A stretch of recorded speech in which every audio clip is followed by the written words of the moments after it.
महान संत हुए दक्षिण भारत में विष्णुचित्त पेरी आलवार, आप लोगों ने नाम सुना होगा। पेरी आलवार जब बच्चे थे तभी इनको भगवान के भक्ति में रुचि उत्पन्न हुई और उन्होंने अपने संपूर्ण जमीन जायदाद को बेच करके भगवान रंगनाथ के पास में थोड़ा ज़मीन ले करके एक वाटिका बनवाए, उसमें पुष्प आदि लगा दिए और नित्य प्रति इनका काम था उस वाटिका से पुष्प चयन करके माला बनाते और भगवान रंग को समर्पित करते। एक दिन संयोग की बात है कि जब ये पुष्प चयन करने के लिए, फूल तोड़ने के लिए गए थे तो उनको एक कन्या मिली। अब कोई छोड़ गया, कहाँ से आई, बड़ी दिव्य थी, बड़ी खूबसूरत थी, आलवार को मिली। तो आलवार ने सोचा कि इस कन्या को क्या करें, कहाँ छोड़ें। तो कन्या को लेकर के भगवान रंगनाथ के चरणों में डाल दिया कि महाराज ये कन्या प्राप्त हुई है, ये आपके चरणों में मैं समर्पित कर रहा हूँ। तो स्वप्नादेश दिया रंगनाथ भगवान ने कि इस कन्या का नाम कोदई रखो। कोदई माने होता है जो पुष्प के समान कोमल हो, लावण्य युक्त हो।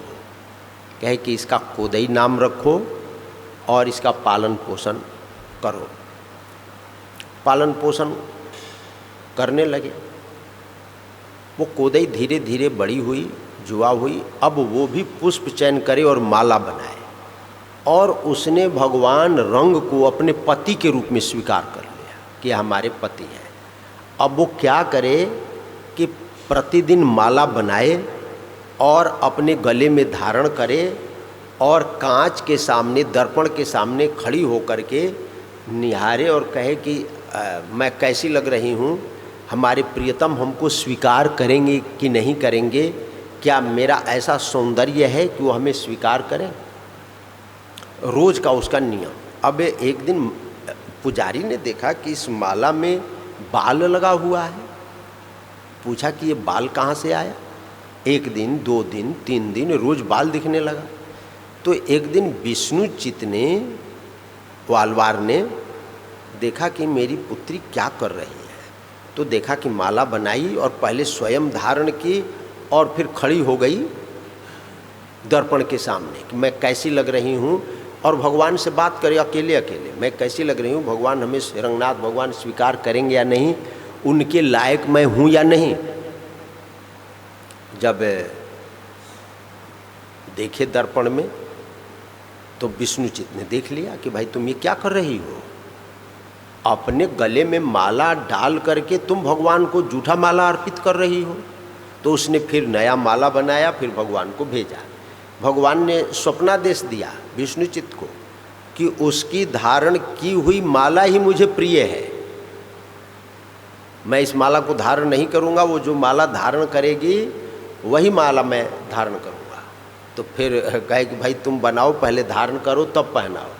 तो अब ये परंपरा चलने लगी। चलते चलते कुछ काल जब व्यतीत हुआ, जब पूर्ण तरुणाई आ गई, आंडाल उसका नाम पड़ा।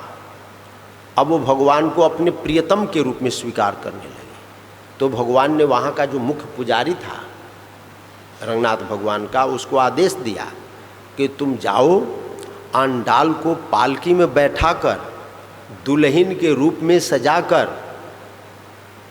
मेरे पास में ले आओ, और जैसे सुहाग रात के लिए सैया आदि की सब व्यवस्था की जाती है वैसा करो।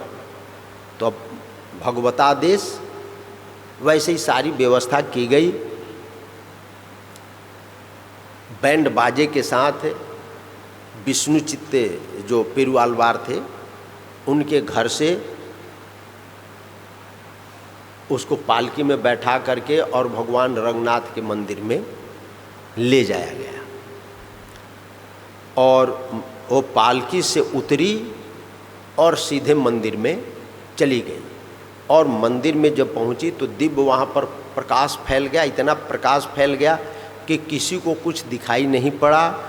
और वो आंडाल भगवान रंगनाथ के मंदिर में हमेशा हमेशा के लिए विलीन हो गई। भगवान से प्रेम किया जाए तो भगवान उसको अपने में विलीन कर लेते हैं